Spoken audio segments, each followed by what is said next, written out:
No es vida de rico, pero se pasa bien rico.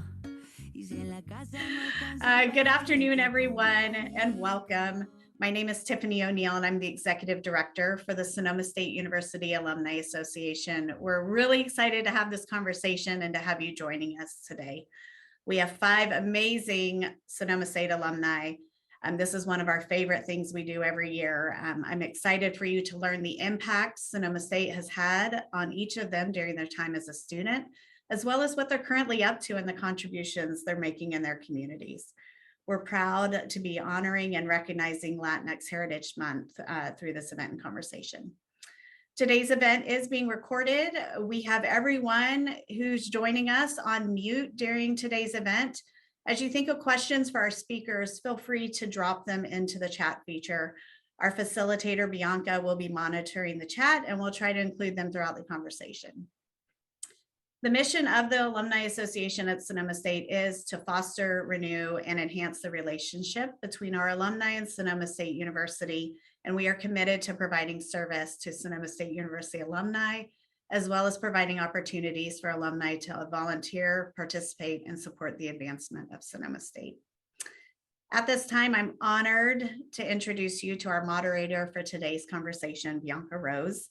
Bianca is a 2016 alumna of Sonoma State and earned her bachelor's degree in biology from us and is currently in a master's program as well. So she currently works in human resources and is a board member for the Alumni Association. Bianca, I'll go ahead and turn it over to you. Thank you, Tiffany. Hi, everyone. Welcome. And I see Dr. Train there. I actually got a second major in Spanish as well. So hi, Dr. Train.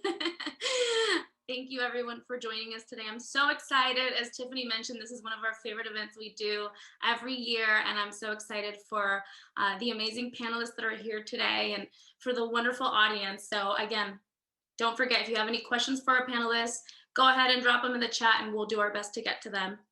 As Tiffany mentioned, my name is Bianca Rose, graduated in 2016. And what we're gonna go ahead and do now is we're gonna be introducing our panelists. So if we could have everyone go ahead and introduce themselves, mention maybe what they're doing professionally, their graduation class, major, and then a fun fact. So let's go ahead and start with Richard. All right. Well, Richard De Leon, graduated twice from Sonoma State.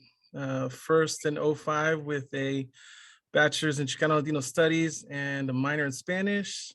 Then came back and graduated in 17, with a master's in organization development. And so, yeah, I'm currently working at Hannah Institute, which is housed within Hannah Boys Center. We do a lot of work with training facilitation, bringing out a lot of knowledge and awareness around trauma-informed care and trauma-informed practices.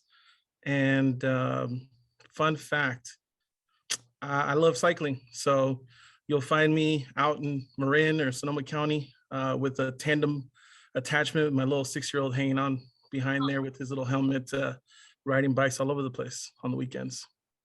I love it. That's awesome. Thank you for sharing. Let's go ahead and move on to Jesus. Okay. Good afternoon, everyone.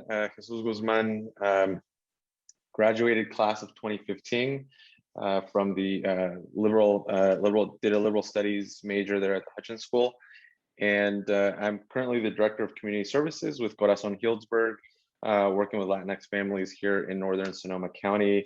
And a fun fact, I always get this mixed up. I don't remember if it's a jet or a shark in West Side Story in high school. I was in a musical in high school, and that was actually a lot of fun. It was the one and only one that I did. I sort of accidentally ended up auditioning for it. I was not intentional, but I'm really glad that I did, and it was a really fun experience. So yeah, that's my fun fact. It's good to meet everyone. That's awesome. Thank you so much. Now we're going to go ahead and move on to Ariana. Hi, everyone. My name is Ariana, and it's a pleasure to join you all today. Thank you so much for attending this event. And I graduated from Sonoma State in 2011, so almost 10 years ago. I was a transfer student from Santa Rosa Junior College, and yeah, so I was at SSU for 2 years. That's awesome. Thank you so much. What's a fun fact? I hiked Half Dome in 2017 summer. So that's like I don't know how many miles, but it was definitely 19 hours. Oh my goodness. Wow. I could definitely use a hike after this pandemic, being home all the time. What about you, Servelio? Hey everyone, my name is Servelio. So I graduated Sonoma State in 2018, and I'm currently at Sonoma State getting my master's MFT. So a fun fact would be I love riding motorcycles. I have one at home. I use my father-in-law whenever he's not looking.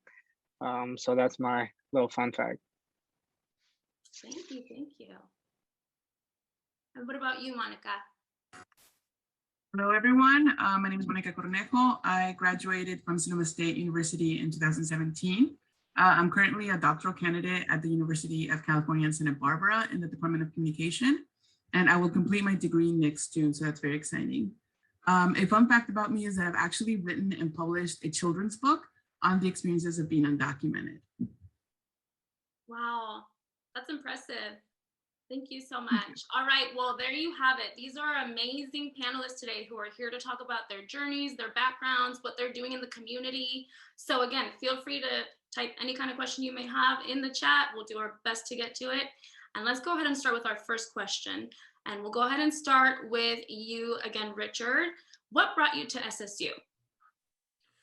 So that's an interesting question. I essentially have grown up here in the area with the school in Santa Fe as an elementary school, came up to high school in Petaluma. Sonoma State just seemed like, oh, well, it's nearby, it's close. And it's in my head, before I even knew, I thought Sonoma State was actually in the city of Sonoma. And so I had applied to a couple of different state schools, got into them, but because of the way financial aid was set up at the time, and I didn't know what I was doing, so I just fill out the forms however I could. Originally, I wasn't going to be able to have any sort of aid to get me to pay for schooling. And so I said, okay, well, I'll make it work and figure things out to make Sonoma State work. I get there and show up to orientation and meet, this wonderful lady who has been inspirational to me for my whole life, like from there on forward, Sandra Shan. She took me under her wing. Literally came out to my parents' house and reviewed how I had filled out the FAFSA, realized that because my dad was a proprietor, he had his own business, I had filled out the forms completely wrong. And so next thing I know, I'm getting schooling paid for, and I'm having the opportunity to participate through EOP. And, it was just this blessing in disguise. And I took it as like, oh, well, I didn't even know how I was going to be able to go to Sonoma State. And now I'm here. I'm going to use this to my advantage and take advantage of any opportunities that came towards me. And so I think because I felt like it was going to be taken away, once I got there, I made sure that I did any and everything that I could to participate in things and be involved in any way I could. So that's sort of what got me to Sonoma State and got me to stay there. And it was quite a fun ride. And we're talking about way back in 2000. So. Oh, that's awesome to hear. I'm actually an EOP alumni, so go EOP. Yeah. All right, let's go ahead and move on to Jesus. What brought you to SSU? Sorry, y'all, I may have to be in and out. I'm home with 2 sick kids, so I see the camera turn off. It's because I'm trying to tend to some little ones. So actually, not too dissimilar from Richard. I mean, I grew up in the city of Sonoma, where Richard, where maybe the university may should have been. But yeah, I mean, I grew up in the city of Sonoma, little dairy farm. My dad is a farm worker. My mom's a domestic worker, and I didn't really plan to go to college. I sort of stumbled into the junior college at first after I graduated from high school. I sort of just went with a friend to like a summer orientation class. Somehow I ended up getting registered and had classes, and then next thing you know, I'm doing my first semester at the junior college, and I spent a number of years there. I again didn't really have it took me about 3.5 years at the Santa Rosa Junior College to sort of make my way through that. And I was, at that time, I started working at the Grayton Day Labor Center. And for me, I really loved my job and what I was doing and working with folks there. And when I finally got myself back after I took a year off after I finished the junior college, I didn't want to leave my job. I was working with folks that I really wanted to continue working with there. So for me, Sonoma State made the most sense in terms of making sure that I had a chance to continue my education, get my bachelor's degree while also working. So I was working full time. I was going to school full time. It took me about 2.5 years there when I did the Hutchins program, but I managed to finish that up. And really having Sonoma State here for me gave me the opportunity to do both things, to continue my education, to get my bachelor's degree, and also to continue to serve my community and work with the folks that I want to continue to work with during my time here. So without Sonoma State, I wouldn't have been able to do that. So that's sort of how, that all sort of came to be. That's a wonderful story. Thank you so much for sharing. What about you, Ariana? What brought you to SSU? So as I mentioned before, I was attending Santa Rosa Junior College out of high school, and I wasn't sure what I wanted to do, where I wanted to go or what degree to get. So the JC served like a good foundation. It served me well to figure out what I wanted to do. So when it came to deciding where to transfer to, my uncle, who had attended Sonoma State, helped guide me. He had gone to SSU to get his BA and his master's. So, and it's also like within distance from home. So I continued commuting to Sonoma State. So it was convenient for me to just go to the next door four-year university, which was Sonoma State. And it had the major that I was at that point interested in sociology. It turned out that the department that I was in was really supportive, and they cared about me. I made long-lasting connections. I'm still in touch with the department chair and some faculty who have retired now. And so I think out of Sonoma State, the Department of Sociology was like the best gift that I received. Thank you for sharing. Yeah, I think a lot of us can probably relate to SSU or some part of SSU being a gift to us. So thanks for sharing that. And fun fact, Ariana was actually one of my very first science and tech advisors back in my days at SSU. So it's pretty cool to see you again. What about you, Cervelio? What brought you to SSU? So right off the bat, I'm a transfer student as well from College of Marin. I was born in Guatemala, but I was brought here when I was 2. So school wasn't really something that I was looking forward into. And then playing sports, I figured might as well go to College of Marin and play soccer there. So that's what I did. And then once I did all my G classes, one of the coaches like, hey, why don't you go to Sonoma State and go play for them? So that was something that kind of clicked. I'm like, oh, I'll think about it. But then also on the downside, I didn't really have financial aid. So I was working full time and going to school full time. So I wanted something that was practical and easy. I had a job in San Rafael, so I needed something that was close by. So it was either Sonoma State or San Francisco State, but I don't really like the city. I'm more of a country boy, so Sonoma State, that was it for me. So I commuted twice a week. So Sonoma State was something that was easy for me, and I was able to do full-time school work and full-time work in order to pay my bills, pay the rent with my mom, and it was easy for me to choose Sonoma State. That's awesome. Thank you for sharing. What about you, Monica? Yeah, I think similar to what the other panelists have said, I think I echo that sentiment in that for me, it was a logical decision to stay within Northern California because that's where I grew up, but also it was more of a financial reason.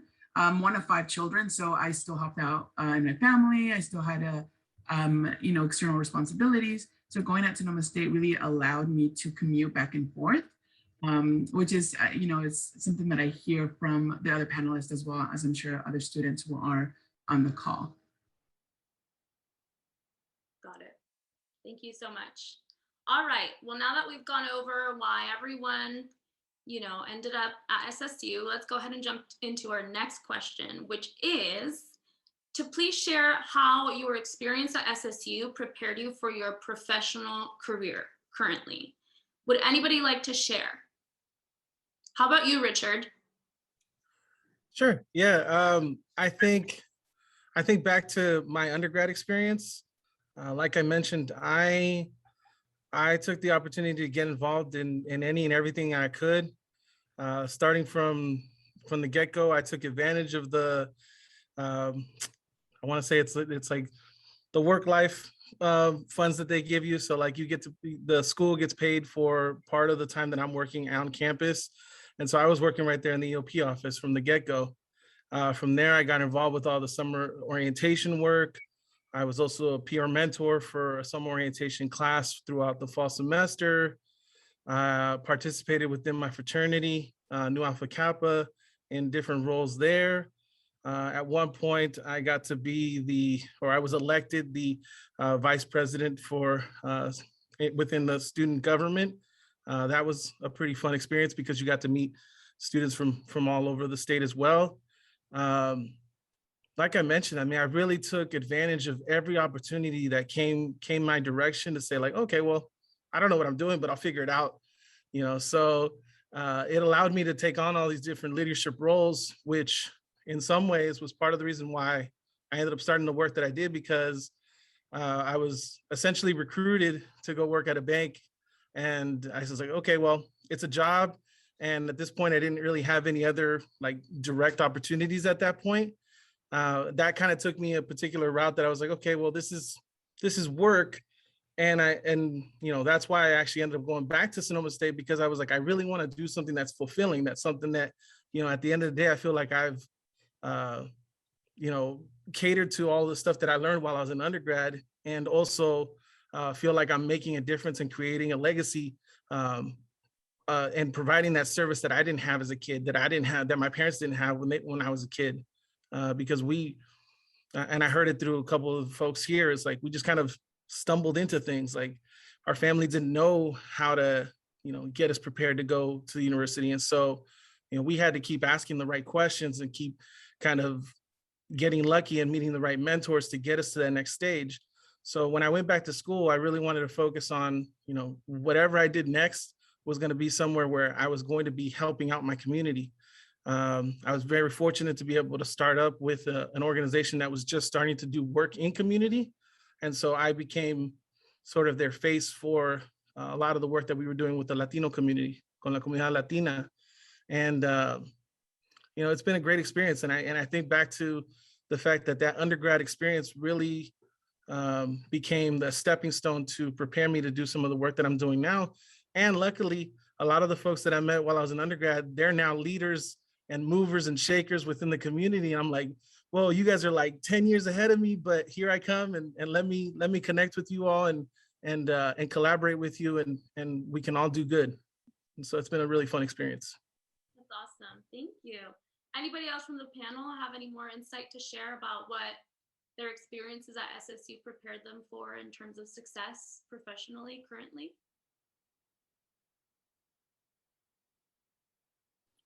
I think it taught me to hustle, right? Like as a transfer student, I was coming in not having a community at Sonoma State, so I had to figure things out on my own, kind of figure out who does what programs can I apply for, and ask a lot of questions. So I think if anything, it taught me that things were not given to me, and that as a first generation undocumented woman of color, I needed to figure things out on my own.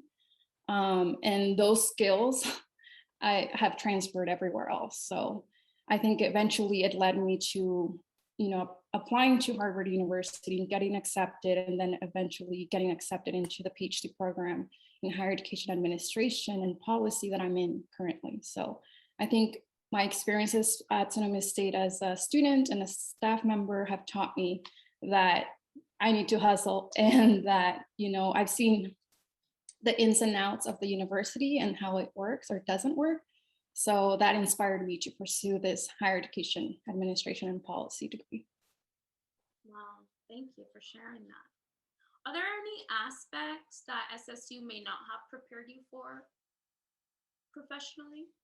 We have a question in the audience from Catherine Fonseca. Well, I feel like that's part of it too, is like I mentioned, I kind of went with whatever came first, because I felt like, okay, well, there wasn't any specific opportunities that I fell right into like what I wanted to continue doing. And so I figured, okay, well, it'll get me prepared to do something, and then I can move on to something else later on. But I think having these opportunities to have dialogue with people who have already done it and connect with them, like I mentioned, I'm an open opportunity for anybody who has questions and wants to know how to navigate, the nonprofit world, and also like the customer service world in banking and insurance. Like, I'm open to having those conversations. And I don't necessarily know that I remember having that as an undergrad.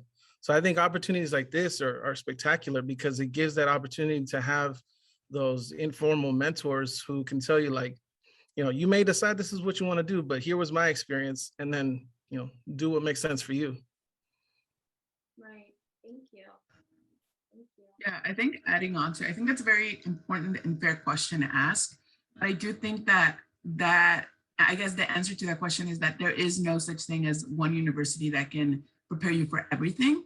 I do think that the students, you have to seek out different opportunities. Now, that doesn't mean that the university doesn't have a responsibility to meeting those needs. It just means that sometimes you have to navigate certain aspects differently. So, for example, for myself, I know that SSU it's not a research institution. And so for me, it didn't really provide me many opportunities to gain research opportunities. I wasn't a merit scholar, and I did that allowed me to have opportunities outside of Sonoma State University and other universities. But like I said, it's something that we have to be aware of and find different opportunities that fill in those gaps. So I think what Richard was saying is having these types of panels where you can talk with alumni who have extended their toolbox and now can offer different opportunities that you might not obtain within the university is very important. Right. Thank you, Monica. All right, so our next question is, what challenges, and I know we've spoken about it briefly in previous questions, but could anybody expand a little bit more about challenges they may have experienced or overcome as part of the Latinx community, whether it may have been as students or now as professionals in the community? Yeah, I guess I'll start off with that one. I think that there's an S missing at the end of challenge. I think it's challenges. I think that there are various challenges that we experience as a minoritized group in the United States. And these, I think, can be categorized into internal and external challenges. External, of course, we talked about financial issues, limited understanding of the educational system, experience with discrimination, family responsibilities.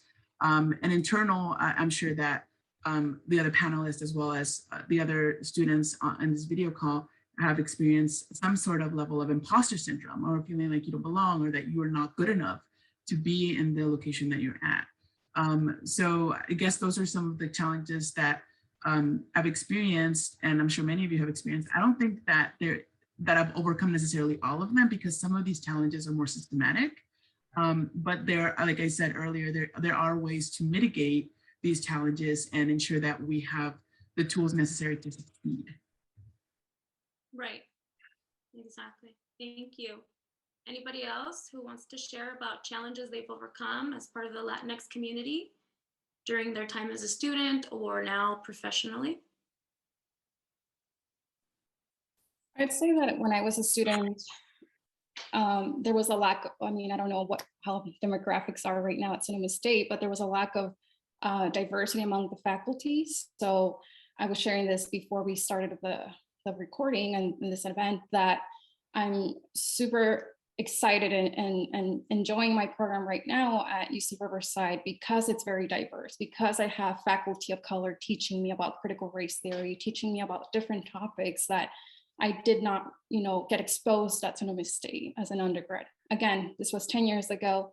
Sonoma State has grown in different aspects, but I think it's definitely important as a Latina to be able to see myself amongst the faculty or the staff members, because there's some level of understanding and support, that one, at least for me, I sought. And some of the faculty that weren't necessarily women of color, but they were women, they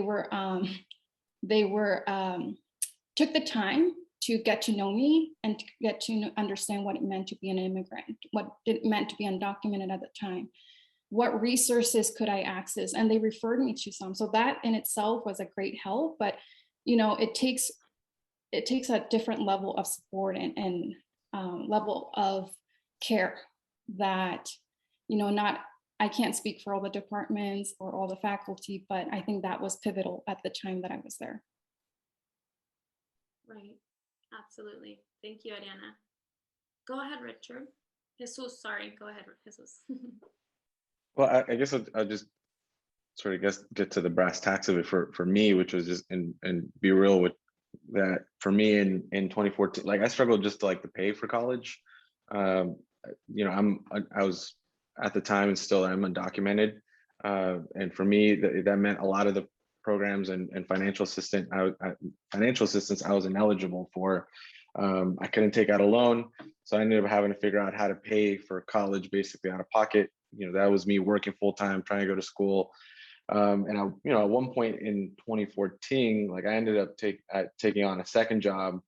I was so dang stressed out that I ended up losing my hair at one point. I had temporary alopecia or whatever that's called, just from stress, right? I went to my doctor and I was showing her the little bald patch in my beard. I had a big beard at the time. And she was like, well, I don't know where that's from, but just tell me about your life. I was telling her everything going on. She's like, you sound like you're really stressed out. I was like, I'm pretty stressed out in just trying to make ends meet, to pay for everything in my life and tuition. Because I had multiple jobs at one point just to try to get across the finish line. So that was probably the biggest challenge of just having enough money to pay for tuition. And then the rest of it, I was like, I'll figure it out. I'll figure out classes, I'll figure out grades, I'll figure all the rest of it. But the rest of it is downstream from paying for college, right? And that felt like that was the number one challenge of just trying to get across the finish line. Right, absolutely. Alrighty, our next question is to share what advice you would give to yourself as a student or as a recent grad.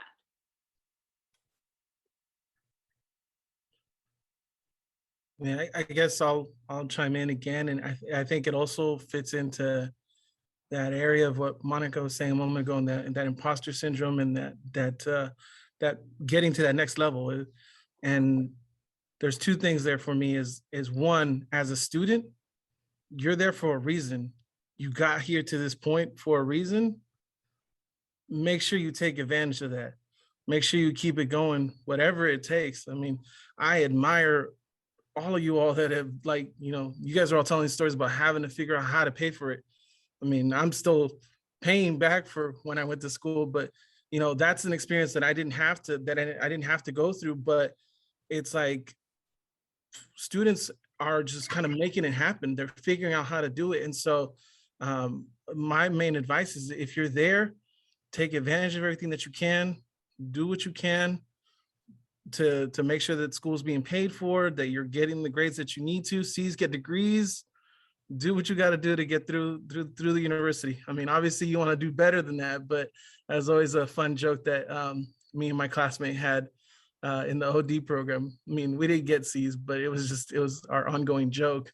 But then even getting out of school, not being afraid to start creating that network, because we don't, as first generation students, we don't have a built-in network that some other students may have already. We don't have that level of privilege. So we have to create our network. And that's something that I really feel like, if I think back on my undergrad experience, that's one thing where I fell behind, where I didn't seek out to find more mentors, to find more people who were already doing the type of work that I wanted to do, and finding out how they got there, and making sure that I let them know, hey, if you can, coach me up, teach me some things, I'm an open book. Let me know how to do that. And so as an undergrad, I would say, or even someone who's about to graduate, start establishing that network. Use your LinkedIn. I mean, we have that now, so it's an option. So start creating that network so you start seeing what other people are doing, and then making yourself noticeable, making yourself as a commodity, because like I said, we have to create our own network. Snap to that. What about you, Cervelio? What do you think? Richard pretty much just took the word out of my mouth. I was going to say the same thing. But to really cherish the connections you make at school, either with other students, with professors, or staff from SSU, networking and building that relationship is either going to, it's going to help you out. You have to build that relationship with others. And you want to keep on developing it, because nowadays it's pretty much key. You have to know somebody that works there, or someone that you can send an email or a text and have them help you achieve your goals at the same time, and provide a way for them to help each other. Especially us Latinos and Latinas, it's pretty hard to ask for help, and that's something that I know I struggled with. At SSU, I did not want to go to the counseling or anyone else to ask for help. So I just pretty much hustled, organized my own schedule, fit everything in 2 days in order to continue working full time and pay for school. Just like Jesus mentioned, it's hard being undocumented. I'm a DACA student as well, so getting that resource was different back then, but now SSU, it's more open, and that's what I like about SSU. It keeps on changing every year that goes by. Thank you so much. Yeah, I think I'd add to that, in that, in addition to, build connections, don't be afraid to knock on doors, and if the doors don't open, tear them down.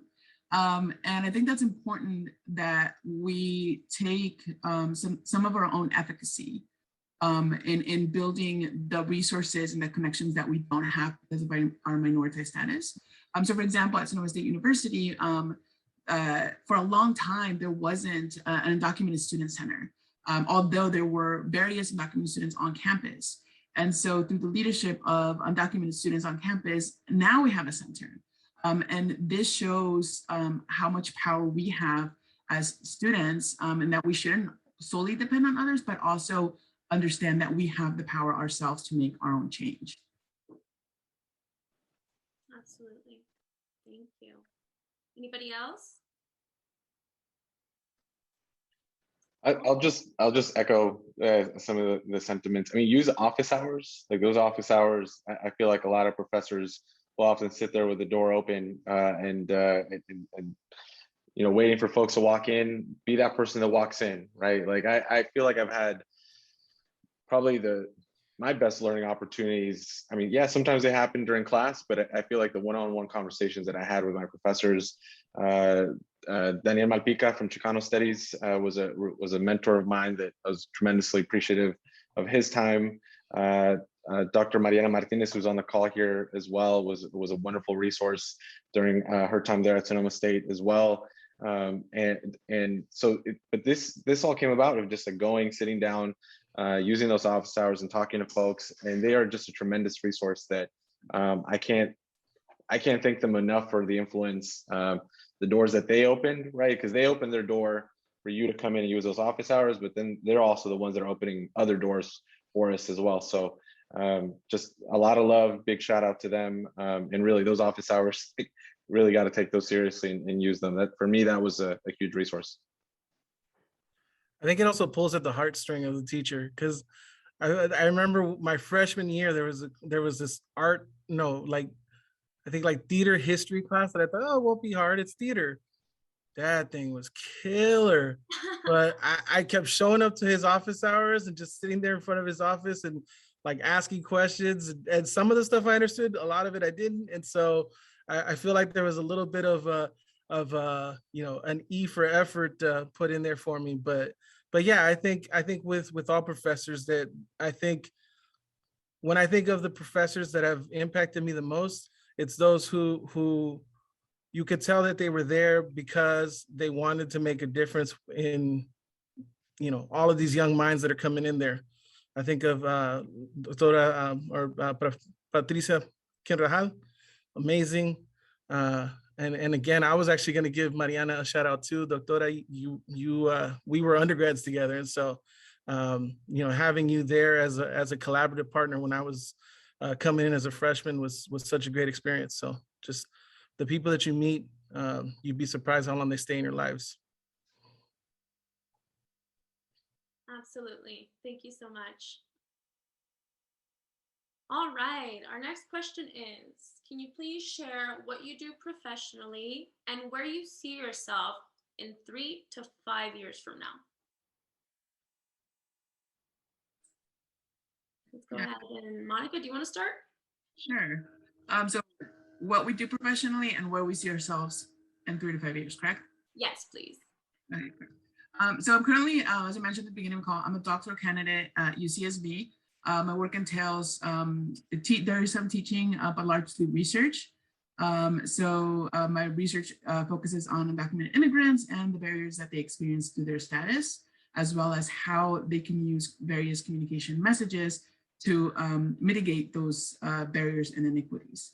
And so I'm actually on the job market this year. So I'm looking to becoming an assistant professor at an R1 university. And I hope that in 5 years, that's where I'm at, continuing to do this work among undocumented communities and helping to create resources and inform and extend academic research. As you all know, academic research largely focuses on white, particularly weird samples.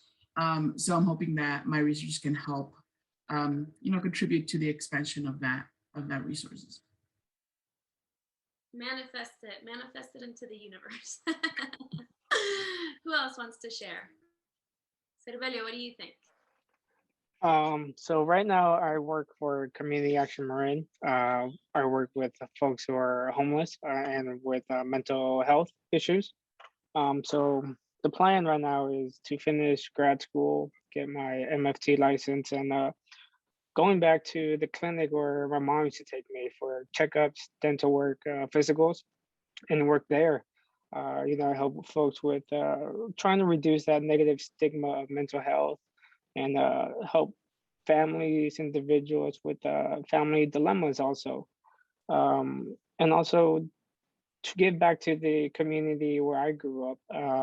I know it's hard to see a therapist or a counselor and to have them tell you that your kid needs help or that there's something wrong with them, right? So I want to be that first person that they see, that first male Hispanic that speaks the same language at them, that gives them some hope that there's ways to help them go through the challenges they're going through. So that's what, hopefully 3 to 5 years, what I want to do. That's awesome. Thank you for sharing. Who else wants to share?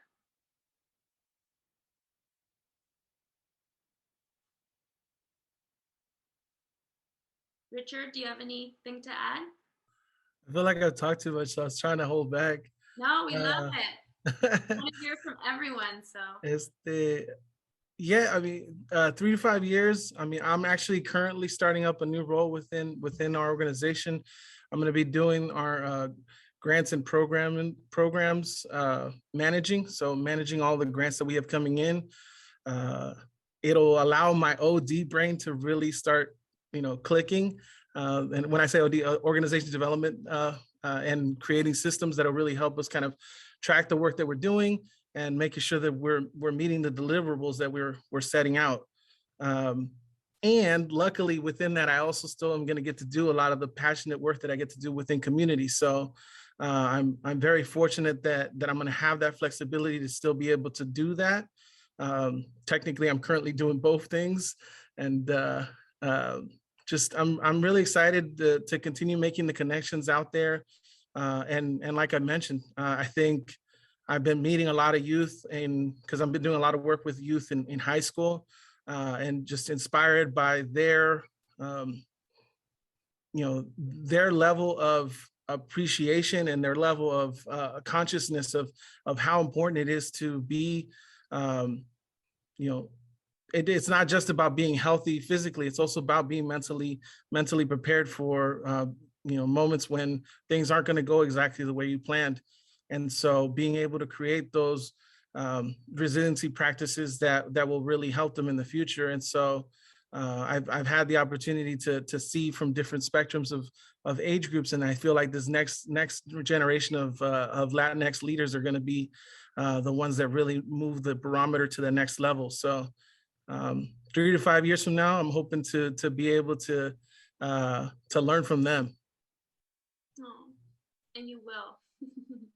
We have a wonderful question from the audience. It says, what specific aspects of your Latinx identity or background were sources of strength that sustained you at SSU and even beyond? It's a great question. Thank you, Catherine.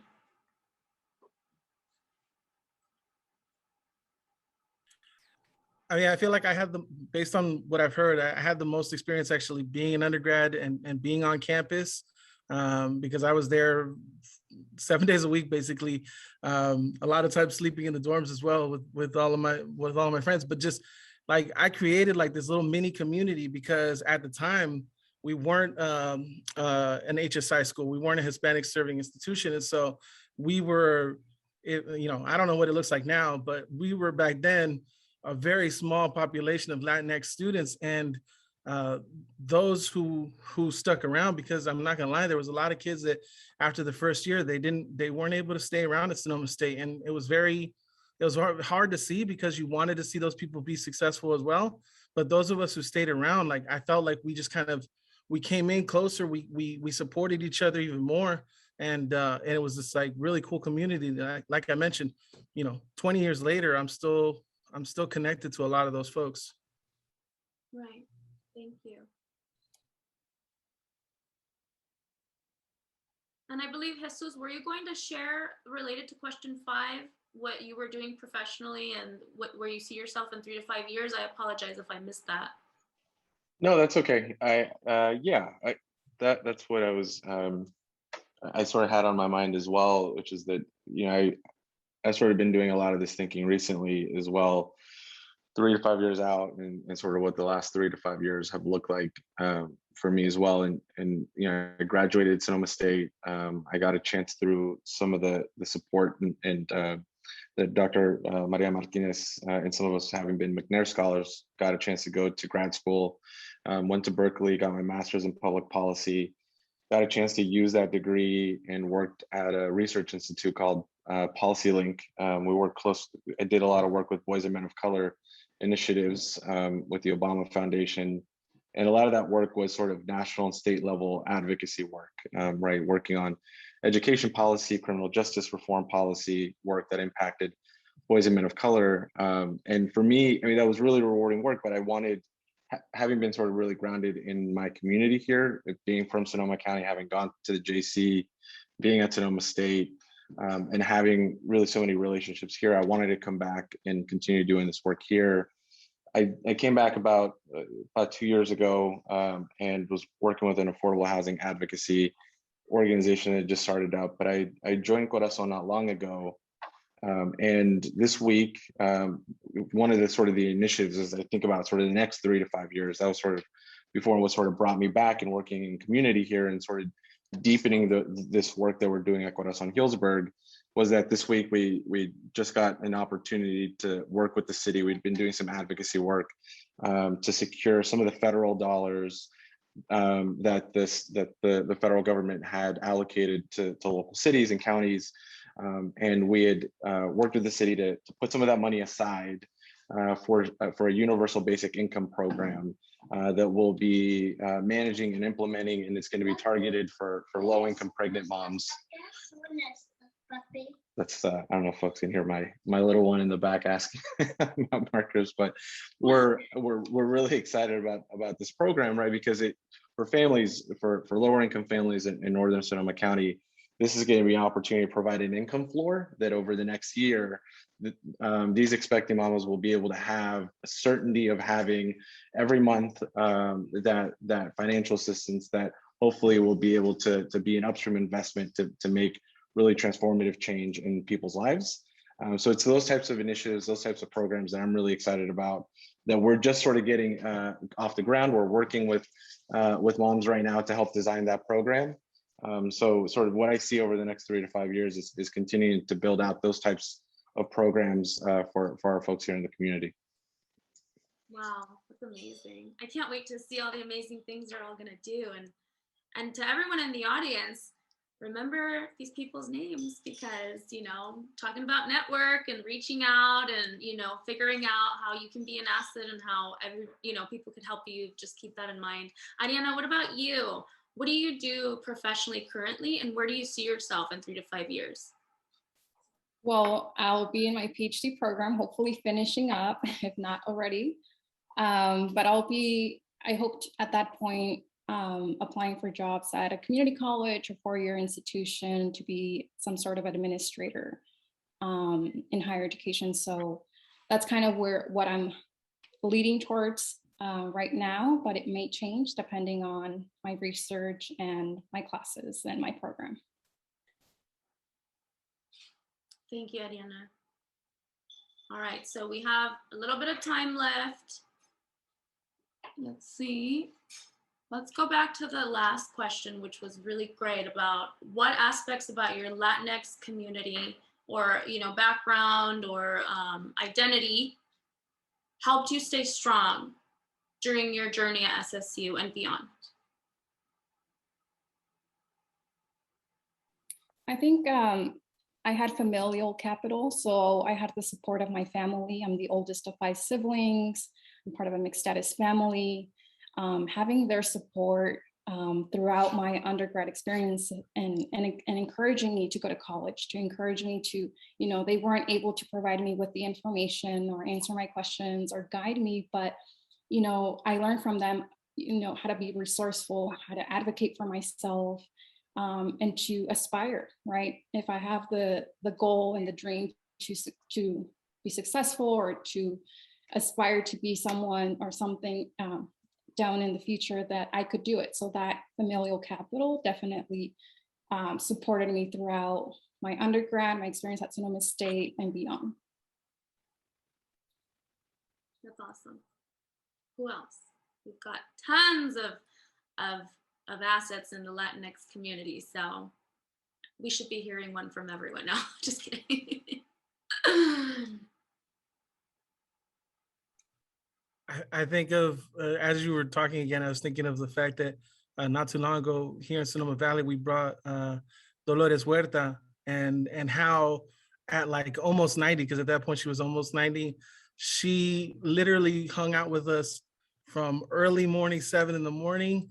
And at like 10 o'clock, she still wanted to go take a tour of a nonprofit organization out here called La Luz Center. And she wanted to see how the facility looked. And I'm just like, esta señora, la energía que tiene, like, I want to be able to be like her when I get old. Like, you know, I just think of, you know, even as going to school, or even when we're done with school, it's like, no nos rajamos, you know, like we just keep, like, you know, we have no, you know, I like to say, like, if I can't, I'll figure it out, because it's still going to happen. And so I think, yeah, I think that goes from when you start at Sonoma State to when you're out in the career, you're going to keep going, because that's what you chose you wanted to do, and you're going to figure it out. And you have the community to help you do that. There's people out there who believe in you and believe in other students. And I am noticing that there are some students here, but I would love if this message gets out to other kids too. So if you have classmates who weren't here, this recording is going to be available. Pass it along to them, because I think it's going to be really beneficial. Like I said, I didn't get to see very many faces that look like mine doing things in community or even doing things in business. And so it's nice to know that, you know, the time at school is just a stepping stone to be able to continue our careers. Absolutely. Well said. Thank you. Anybody else?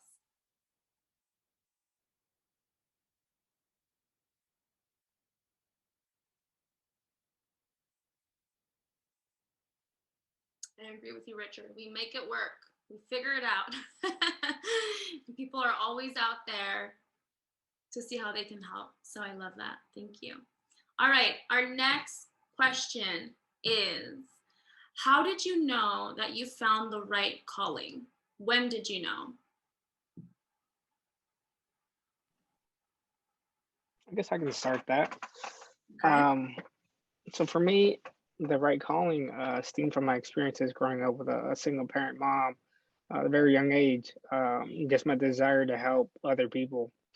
Um, I kind of laugh about it because I was, her emotional support therapist for my mom, and then for my brother, just taking him to school. But also, I remember there was a professor at College of Marin who was telling us a story about one of his clients, how he was helping the client, but there wasn't really much he could have done. But simply just being there and listening to that individual was enough for them to realize what they had to do in order to change. So at that point, I realized that psychology was more than just theories or concepts of finding ways for solutions, but it was more of a humanistic approach, just being there as a human rather than giving them to-do lists or medication to fix their lives.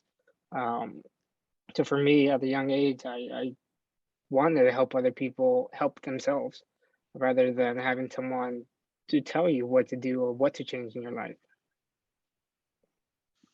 Right. That's awesome. Who else wants to share? How did you know, and when did you know you found the right calling? If you know. Some of us don't know yet, and that's okay. I think it's an ongoing process. Again, sorry, I'm gonna. This was the last time I'm talking, but it's an ongoing process. It's really asking yourself, what's your why? Why are you doing this? It may not be right in that moment that you know what your why is. That it's always evolving. It's always changing. But one of my professors who she was a great mentor. I'm always bummed that she recently passed away from cancer, and just I wish I could still ask her questions, but she always pushed me to really continue asking myself, like, why is this important to you? Why are you doing? If there was a particular opportunity that was coming up, she would ask me, does this fulfill your why? And I'd go, well, I never really thought about it that way. So constantly, I'm hearing her voice say, like, what's your why? So I would say if you leave with anything and what you're going to do next and where you're going next, ask yourself, does it fulfill your why? And if it doesn't, then find something else. Exactly.